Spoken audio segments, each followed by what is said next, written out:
I think it started when I was doing reporting in Ferguson, and it was just so apparent. It just struck me how much law enforcement there felt like an occupying force. And the stories that people would tell me over and over and over again in Ferguson were these stories of this kind of capriciousness, arbitrariness, and fundamentally— Let me tell you a story. Cacti retreat. A kind of humiliation at the hands of state power that is, in a deep sense, like in tension with what our most fundamental democratic commitments are. Like when I went to Ferguson, I kept thinking about the Gadsden flag. The Gadsden flag is that yellow flag that's been adopted by the Tea Party. That's the coiled snake hissing, saying, Construction completed. And that's a colonial era revolutionary flag that basically says, I am an autonomous citizen, not just a subject of the king's whims, that I control my body and my space, that I have self-determination, and Construction I demand completed. that those basic natural endowments of liberty be recognized by the state. Construction completed. And that was nowhere to be found.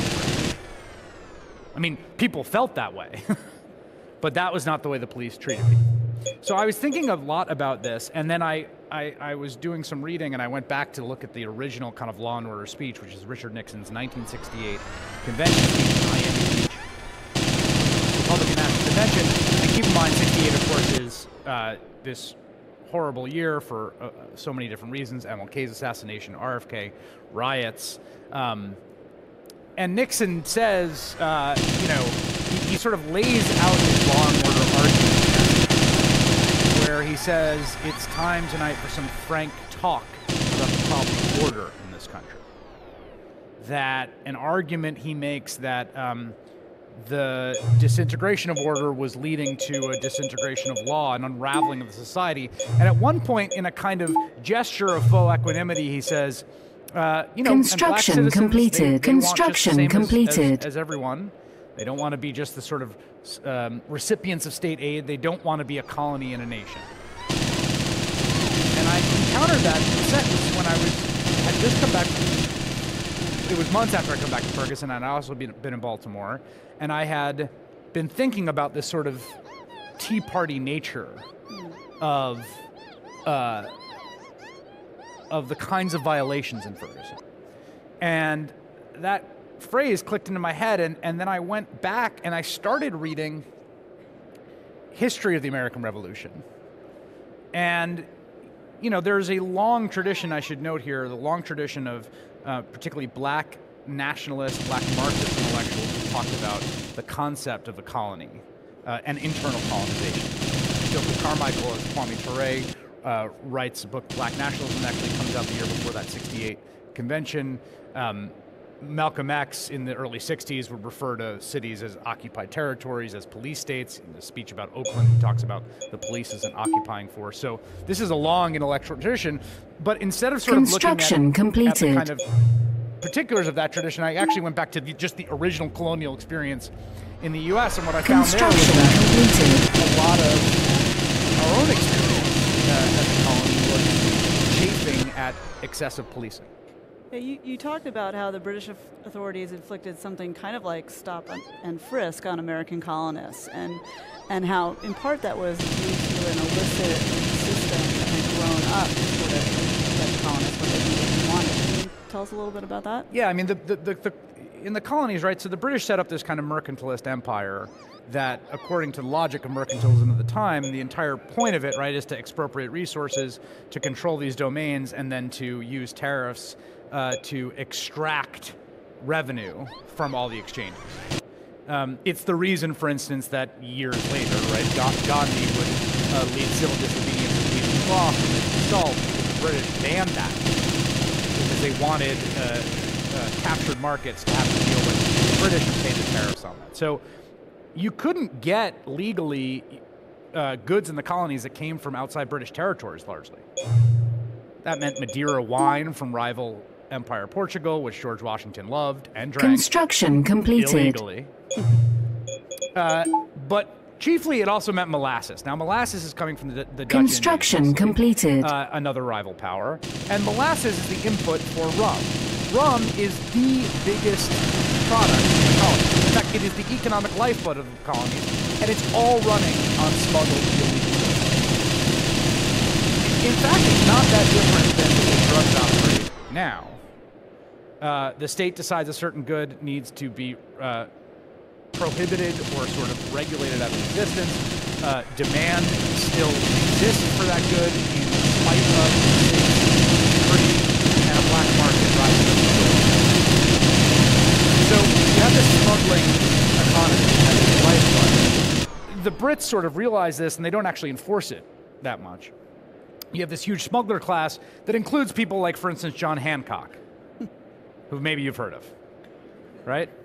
So this isn't just at the margins, this is at the core of it. And then after the 7 Years' War, the French-Indian War, when the Brits find themselves in this deficit situation, they decide that they're going to make up the revenue shortfall by enforcing the customs laws. And this inaugurates what Clara referred to, the first stop and frisk. Construction completed. They start cracking down, searching every boat. They start seizing goods and bringing customs cases. And it drives the colonists crazy. The colonists respond by beating to a bloody pulp customs officers, dragging people through the streets and tarring and feathering them, stealing back confiscated goods from the customs house when it's taken. Jury nullification. Customs officials complain they can never get juries to convict on customs charges because no one thinks it's a crime. And you see this escalating sort of war on smuggling, this escalating form of increasingly draconian police enforcement. And the colonists recognize this as a kind of fundamental threat to their dignity and humiliation. When they start bringing in the naval officers and naval ships to militarize the police, Benjamin Franklin talks about how you're converting the brave sailors of your navy to pimping tide waiters. And he says, oh, this will work admirably. It's really interesting to have read that history through your eyes, and then when you jump back to Ferguson and talk about how when the Department of Justice's report came out and we realized just how much the mostly black populace of that city was wrung dry by fines and fees and tickets and court costs, and that it wasn't a surprise to them, of course, they were living it, but it was a surprise to the rest of America, or at least white America, and even I think the white citizens of Ferguson.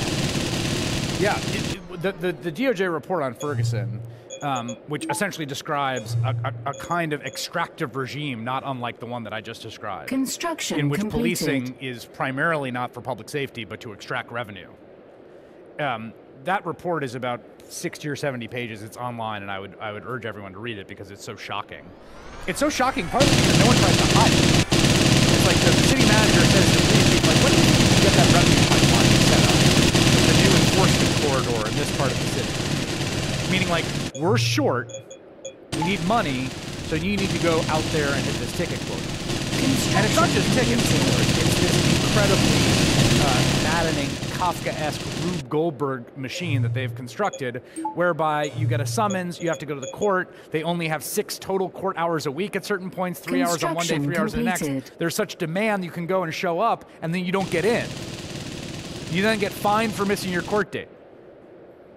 There are people that start out with a simple parking violation who end up owing $550 and doing time in jail, because eventually, right, there's a warrant out there.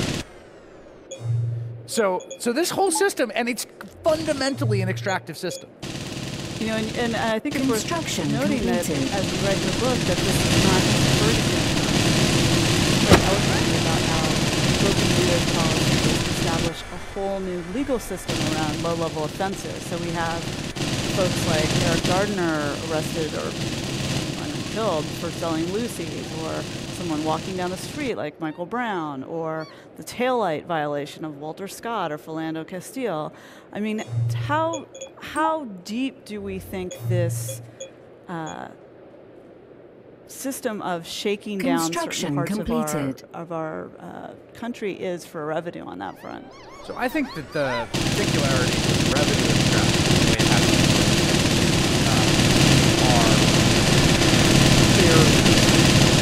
are they're shared by a lot of those municipalities. I've heard from folks who live in other places, but I don't think fundamentally that's what's wrong or the goal of policing in big cities.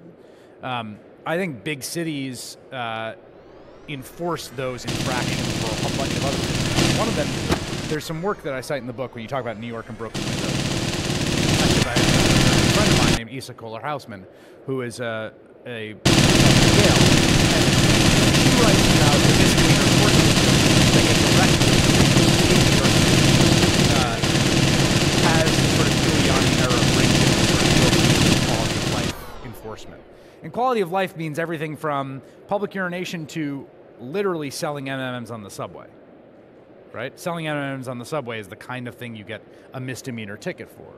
And she makes the argument that these court systems are fundamentally different in kind than a felony court system, in that they're not even trying to divine or adjudicate the facts for a disposition about who did what. They're simply trying to sort people into categories of kinds of person. And particularly the category of the kind of person who will come to the summons and the kind of category of person who won't. Kind of the orderly and the disorderly, right? And that people that miss court dates because they have chaotic lives, they're active vehicles, yada, they're addiction, that becomes this kind of record, stamping by which people get sorted into different categories of citizens. And that fundamentally, that's part of the way the misdemeanor court is operating. And it's important to keep in mind just the sheer volume of all this, right? I mean, we have this conception of the criminal justice system largely because of our pop culture, you know, SVU and Law and Order and CSI, where it's like, it's the detective with the notepad over the dead body and the yellow police tape, and then there's like a jury trial with like some dramatic cross-examination. Like, that doesn't happen. In a functional sense, if you're going to round up, there are no jury trials in America. It's just not what the criminal justice system does. It just processes people through pleas. Just all day and all night, 24 hours a day, right now in this city, and in Oakland, and in Sacramento, and in Fresno, and everywhere in between. There's a system that bodies coming in, bodies going out. And that system that is constantly operating at this incredible volume across offenses from as low as you got a summons for selling M&Ms and then you missed a court date and then you had a warrant to you murdered 3 people. That system, the way it operates is very hard to square with what our conceptions of procedure and constitutional rights are, particularly as trying to build it.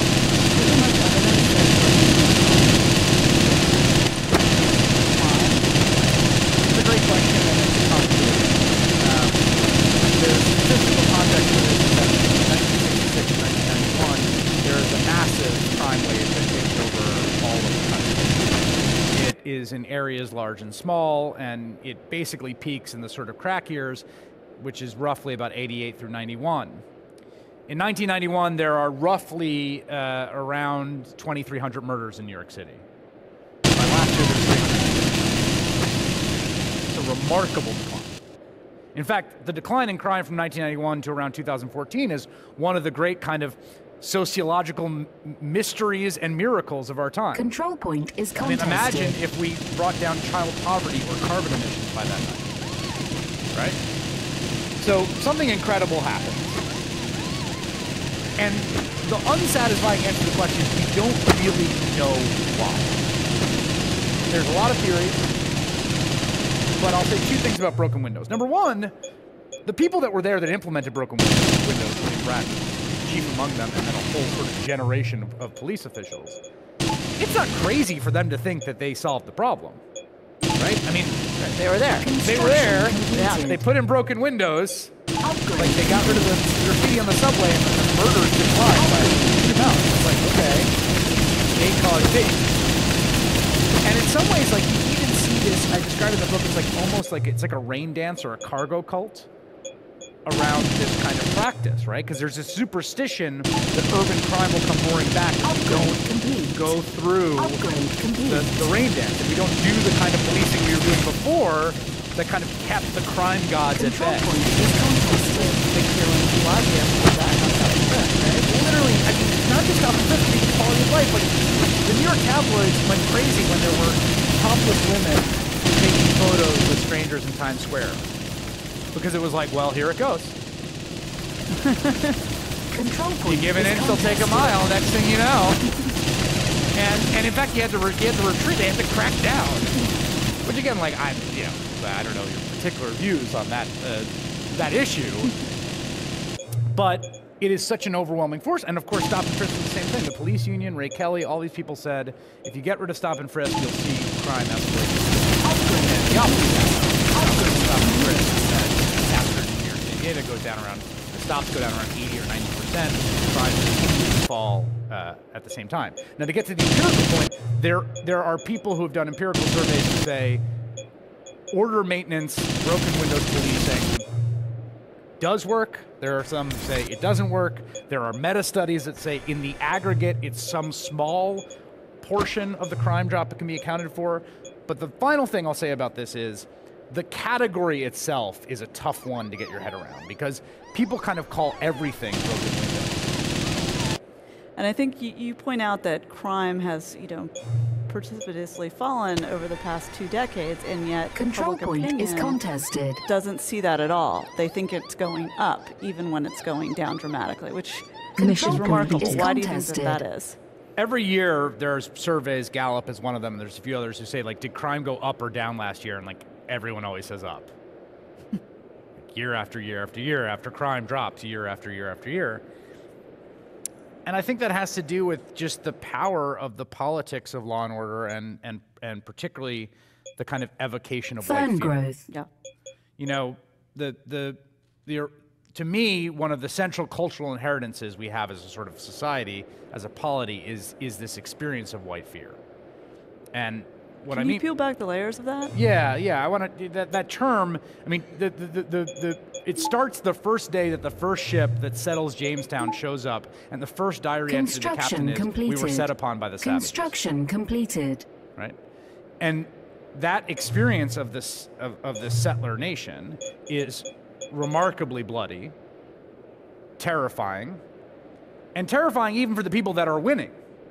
I mean, ultimately, the settlers engage in ethnic cleansing and extinguish the people that were there before. And yet, if you read their accounts, there's a great book on this called The Barbarous Years by Bernard Bailyn. If you read their accounts, they're constantly terrified.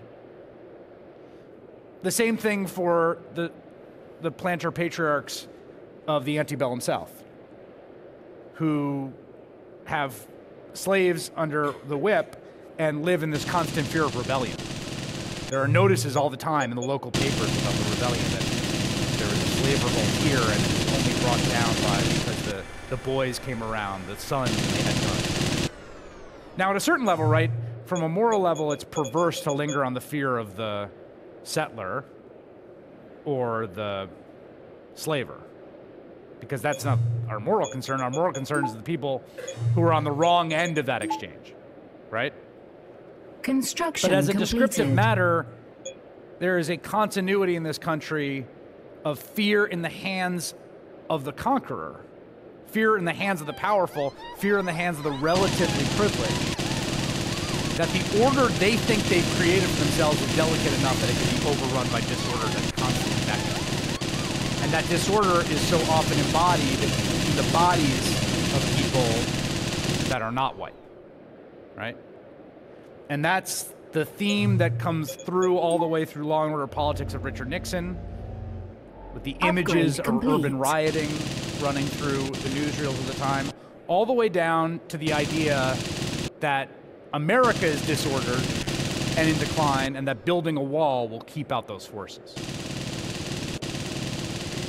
You know, it's interesting when you mention protests, because one of the things that you write about in the book is how, perhaps because of, Nixon's ads and speeches, but that people started to conflate protests with street crime. And that really made me think about what's happening now. Are there indications that people did that over, say, Occupy or Black Lives Matter protests? And how should potential protesters and the media think about how to cover or engage in protests as a result? It's a great question. I think we've absolutely seen that in the last 3 or 4 years. In fact, people are around the country. People make an explicit argument that the protests, particularly that start in the wake of Michael Brown's death, have been the trigger to precipitate a rise in homicides in the largest cities in America. Sam Dotson, who was the police chief of St. Louis, called it the Ferguson effect. Construction completed. Picked up by a whole bunch of people, and statistically there have been sharp increases in the last 2 years, particularly in homicides in 25 different cities. St. Louis is one of them, Baltimore as well, Milwaukee. So you're already seeing that argument called right back, right? Rahm Emanuel referred to members of the Chicago Police Department as being in a fetal position in the wake of police protests because they couldn't do their job because they were under so much construction completed. The answer that a former cop once said to me on my show was, if you can't do your job constitutionally, you should get another job. Right?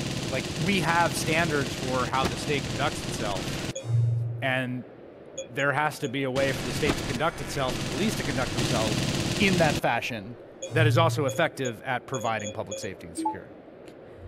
Yeah, it's also amazing how, particularly with the early Ferguson construction protests, completed. How people would watch construction that and some people would see completed. this incredibly militarized police state, going into a neighborhood, and other people would see this as an unruly mob. And I'm wondering, how do you guys handle that on your show, knowing that this isn't so much what you do, but knowing that when you show, say, recently the footage of a trash can in DC being lit on fire, and that thing leaks through cable news. Did you guys see that during the inauguration? This sort of iconic. There was like one trash can on fire. It's like, and then there was like a picture of like 50 photographers taking a picture of the trash can. And it's funny that you brought that up because I have said to people, like, there is a reason that there are countries where the highest rated show is illegal laws. Because if you put something on fire, man, a camera loves fire. Like, you light something on fire, we will stick a camera on that thing. And it cracked me up when I saw that trash can because it was like exactly the rule. It's like, whoa. Right, and it was like the smallest, most pathetic version of that. It wasn't even like, there's a infamous thing here, I don't know, 10 years ago when a Foot Locker was lit on fire, and this is a big joke on Twitter, on San Francisco Twitter, of the Foot Locker whenever there's a protest. But, that was at least a building. I mean, I don't mean to diminish the fact that it was real property damage, but it was a real fire. Right. But in this case, it was like, all they had was a trash can. Right, and I think that the particular medium that I work in show is a medium that has formal incentives and market incentives to elevate spectacle over content. Wow, you guys, are you surprised by that? Twitter goes nuts. I think that's true, and I think partly that's because our job is to grab and hold people's attention. Control point is contested. Keeping eyeballs. And there's a real tension between your journalistic commitments to context and the sort of spectacle of witness. And personally, what we try to do is narrate those in a way that makes problem. But we don't always succeed because it's fundamentally hard. Those people earn like deep there's been a lot of debate over whether but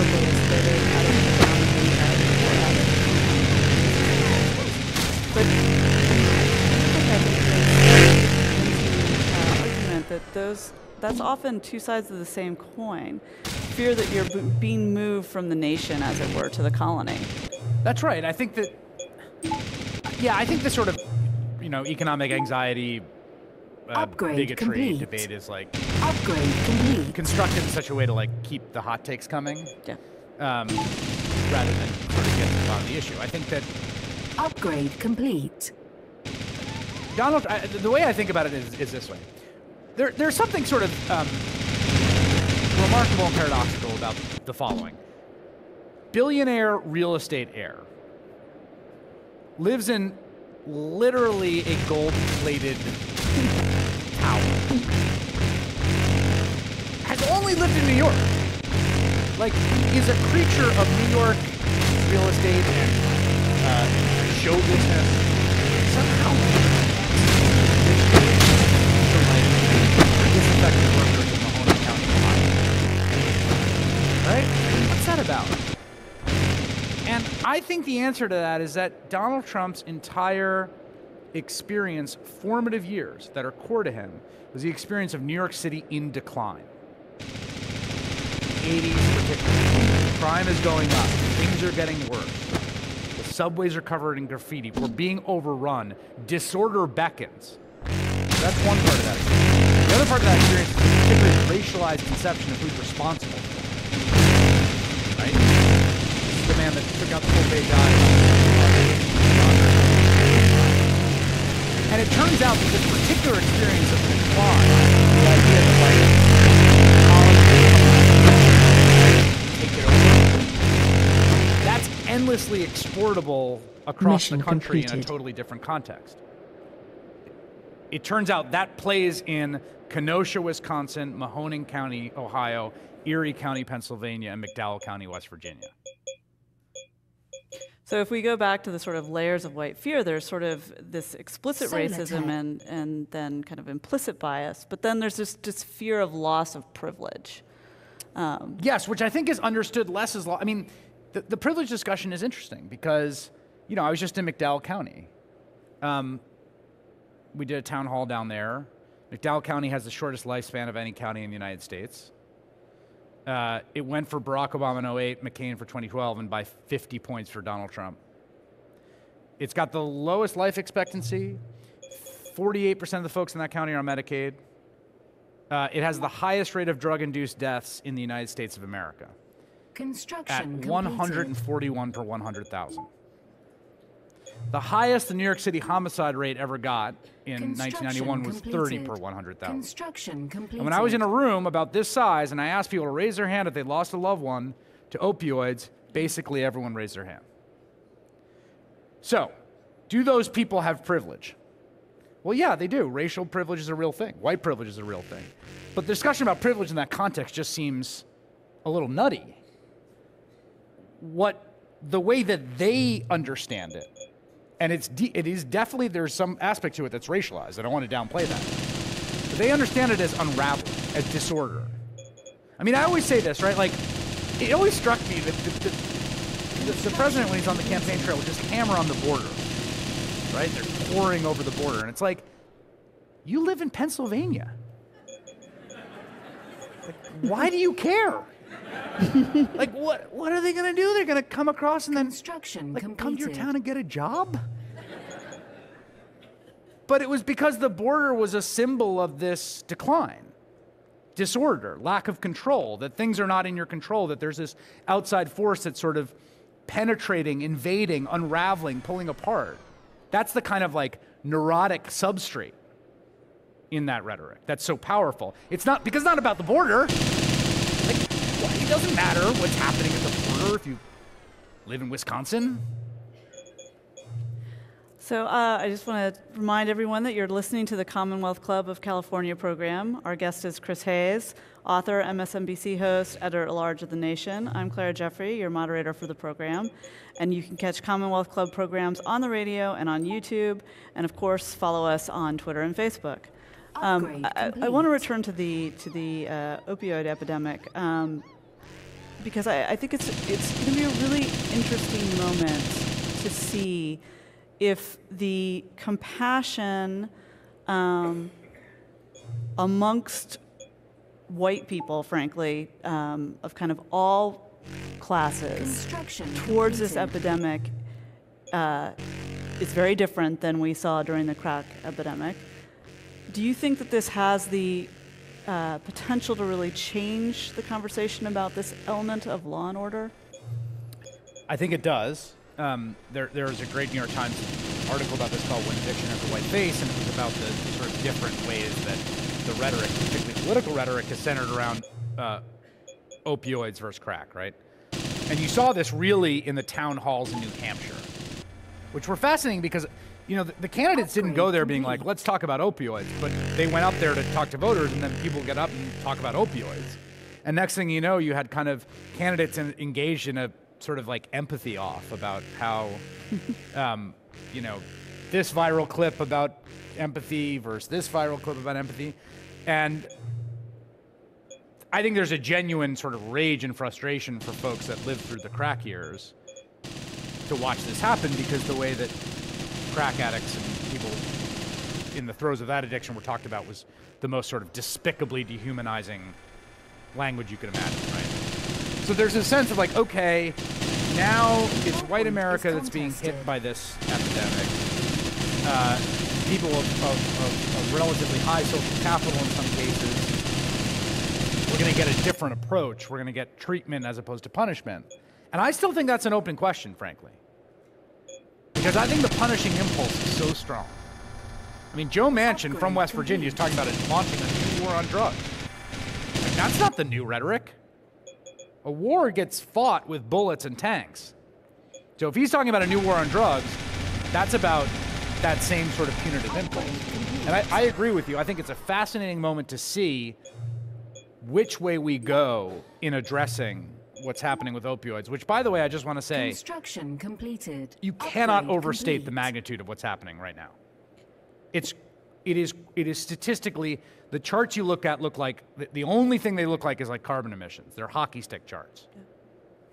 And I think here in San Francisco, we see it in all forms, but we see it manifest itself most evidently in the homeless population that we have here, and how that has gotten larger, and you know, that it is not just confined to small towns in West Virginia, that we're seeing it kind of across the country in every kind of way. And I think when people start to put that together, it really is startling. You know, the last few years have been a really painful examination of police misconduct. But you mentioned that part of that dynamic is that maybe we expect too much of our police. Yeah, that point you just made about addiction is a perfect example, right? So think about an addict, right? How are they going to start interacting with the state?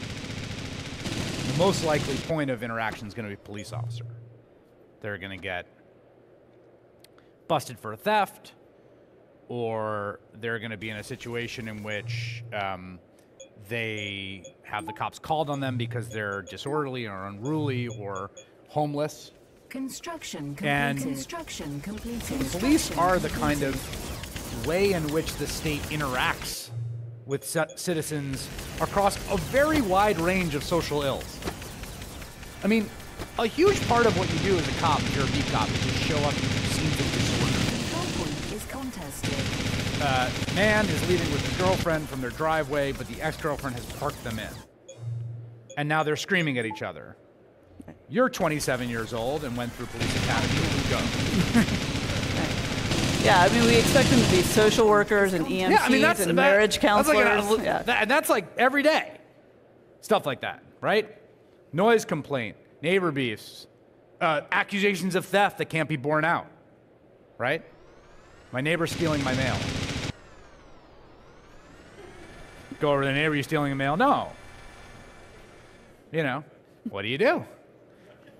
And so there's a degree to which, like, the amount of latitude that police officers have, the degree to which they sort of have to kind of survive by their wits and their authority in every situation. Upgrade because complete. really all they have is, you know, they have their voice, they have their body, they have their badge, and they have their gun. And underlying all that is not only the fact that police are the people we call in all these situations, they're the people that are sort of the front lines of this, but we also are in a country with 300 million guns, which means every one of those interactions, from slightly comical ones from, are you stealing your neighbor's mail, to much more serious ones. You never know if the gun's going to come out. And in fact, that's what police officers train for. And that, I think, is my contention in the book. It fundamentally alters the psychology of policing.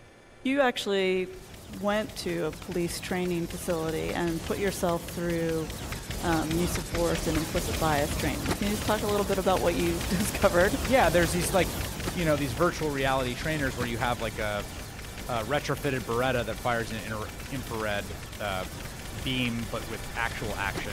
And you have this thing put on you where you can get a shock. And you have these scenarios that the sergeant who is the trainer is controlling, where you show up and there's a guy. So the first one I show up is there's a guy in an empty lot standing in the back of a pickup truck tossing cinder blocks at him. Upgrade Is that illegal? I don't know. I guess. Would a police officer in my position, who's like right out of the academy, know? I don't know. But I show up and I try to command authority. I say, what are you doing? He's, I knew you guys would get called. My friend told me I could dump here. Okay. I'm going to have to ask you to stop. No, I don't want to stop. Would you put the cinder block down, sir? Yeah, I'll put it down. He raised it above his head. I draw my weapon. The police sergeant's like, did you need to draw the weapon? Like, no, I'm standing far away that he's not going to hit me with the cinder block. And in some ways, I should say this because it's important that these training things there's a slight kind of PR propaganda aspect to them because it's a way for police departments to try to get. They wanted the liberal media host to come in. Right. They want you to think like, oh, not so smart now, buddy. Right? Like, it's real easy to second guess. It's much harder to do. But there's also some truth to that. But the other thing about it is that, part of the difficulty here in terms of the training regime is if you've ever gone through any kind of workplace safety training, right? It focuses on the most sort of catastrophic stuff, necessarily. So at the beginning of every flight, right, you talk about what to do in the case of a crash. But, airplane travel's inordinately safe. It's incredible. It's very rarely crash. And that's true in factory work, it's true in lumber yards, and it's true in this case in that what police train the most for is the most catastrophic thing, which is being the subject of violence, shot and killed. But in training for that, disproportionately, you are producing a kind of conception of threat that is quite elevated. And I think that has a real effect. Again, the numbers that you mentioned and that bear out across the country about the proportion of training, use a gun, training completed. for other kinds of force, and then anything that's about de-escalation are startling. Yeah, it's basically, about 10% of the total training time goes to, de-escalation, sort of verbal jiu-jitsu. And I've interviewed a lot of cops, and I've been talking to cops over the course of the last several years reporting on this stuff, and I have them on my show a lot, and there are people that I'm in kind of constant dialogue with, and they will say, there's a guy, Steve Osborne, who I quote in there as an incredible character, a great writer too, actually. He's written a few books. That, like, when you see a cop who can really use their words and control a situation, it's like a magic trick. When a police officer can walk into one of those disorderly situations and kind of use both a projection of authority, cajoling, jokes, empathy, listening, their voice, to like bring that situation to a resolution, like, it's incredible. But again, that's hard. And it's just not clear to me, like, is that the thing the police should do? Well, it sort of goes back to that the central premise of your book, that there's this inclination to then sort. I imagine, in part, thinking that would make the job easier. These are the disorderly and troublemakers. These people are probably okay. 300 million guns in the world. They probably have more of them. It's a sort of shortcut heuristic, right? And it's also the case, I mean, the other thing I would say about, being a police officer, there's a lot of things about police culture particularly that I think Complete. are interesting and oftentimes sort of problematic. Sort of warrior mentality. You know, you've got, I quote in the Baltimore Patterns and Practices report from the DOJ that there's a police officer telling his subordinates before they go out on patrol, do not treat criminals like citizens. Like there's these two categories. There's citizens who are there to protect, and there's criminals, right? But like the whole point of the Constitution is that those are the same category.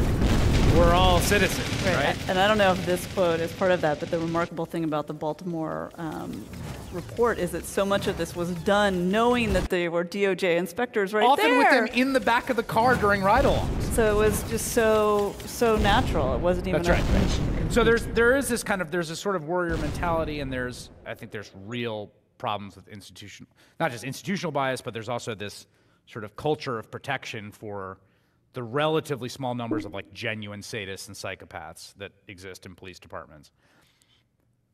But in terms of the experience of policing, like, I really do think, you know, we say, oh, it's a hard job, and we say that as a abstract